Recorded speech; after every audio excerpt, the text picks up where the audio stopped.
दोस्तों नमस्कार। आज हम आपके लिए बताएंगे बेटी होने पर पति ने क्या कहा, बच्ची के प्रति शुभ विचार। दोस्तों ज़रूर सुने।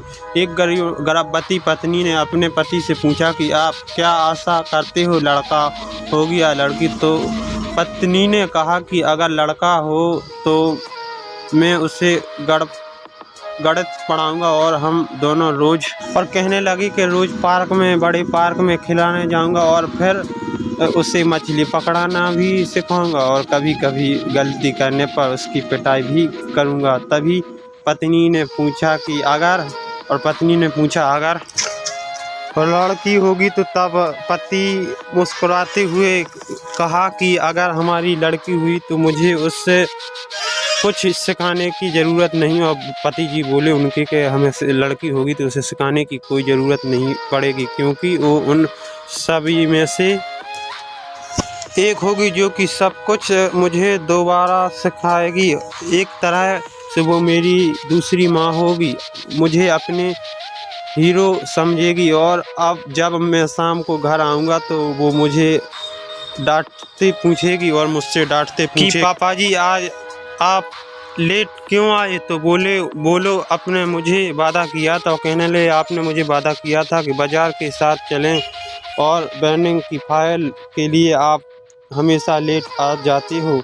और कहने लगा कि मैं फाइल लेने के लिए आप हमेशा लेट हो जाती हो। और पापा तभी सुनकर मैं उसे नन्ही सी परी कह के आगे कान पकड़कर सॉरी बुलाऊंगा। मेरी बेटी मुझे जल्दी से माफ़ भी कर देगी और तुम रसोई घर में छुपकर मुस्कुरा रही होगी। और अब जब मैं खूब पढ़ लिख कर बड़े अफसर बन जाएगी तो मुझे कहेगी कि पापा अब आप काम मत जाएं करो, मैं कमाने के लिए हूँ। वो मेरे लिए संसार की लाडली, और जब कोई भी मुझे परेशान करेगा वो उसे कभी माफ़ नहीं करेगी। और चाहे वो कितने भी बड़े हो जाए मगर वो मेरे लिए एक ही नन्ही सी परी हो रहेगी। और हाँ, मेरी बेटी हमेशा ही मेरे हिम्मत बनी रहेगी।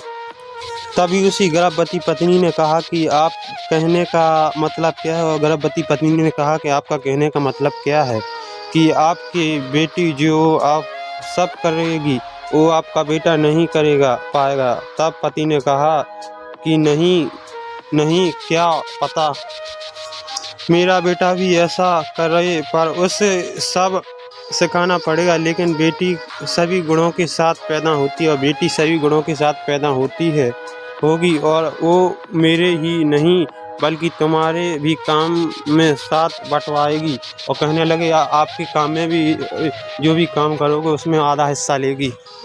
पर अफसोस वो है हमेशा हमारे साथ नहीं रहेगी। लेकिन जब उसकी शादी हो जाएगी तो तब वो बार बार हमें फ़ोन करके पूछेगी कि पापा मम्मी आप सब ठीक होने, और पापा आप अपनी सभी दवाइयों की टाइम से लेते रहना। ये सब सुनकर वो हमें हमारे पास ही नज़र आएगी। हम ऐसे लगेगा कि अभी ही हमारी परी हमारे साथ, और करने लगे उनके पति और हमारी परी अब हमारे ही साथ है। यह हमारे आंगन में ही खेल रही है। ये सब बात करते हुए पति और पत्नी दोनों ही खूब रोने लगे। और पति पत्नी सोचने लगे कि हमारी बेटी की शादी के बाद क्या होगा। तो पति और पत्नी रोने लगे। तो दोस्तों वाकई में हर घर में एक ना एक बेटी तो होना ही चाहिए, क्योंकि बेटी के बिना कुछ भी नहीं है। इस कहानी का मस्तक ये नहीं है मतलब ये नहीं है कि बेटी का दोष देना बिल्कुल नहीं है, बेटा को दोष देना बिल्कुल नहीं है। बच्ची जरूर होना चाहिए, जो कि बच्ची घर की लक्ष्मी होती है। दोस्तों माँ बाप के लिए बेटी और बेटा दोनों एक ही जैसे होते हैं। लेकिन ये वीडियो उन लोगों के लिए है दोस्तों, ये वीडियो उन लोगों के लिए है जो लोग बेटी को नफरत करते हैं और बेटियों को नफरत करते हैं, और फिर बाद में वही बेटी उनका काम आती है। और दोस्तों वही बेटी उनके लिए काम आती है। तो हमेशा बेटी को प्यार और स्नेह जरूर दें।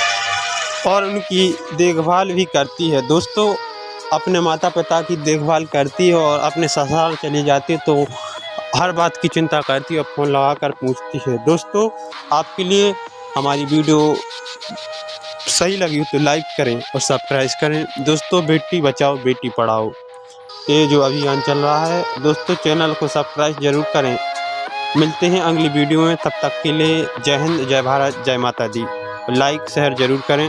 जय हिंद, जय भारत। चलते हैं अगली वीडियो में फिर मिलते हैं।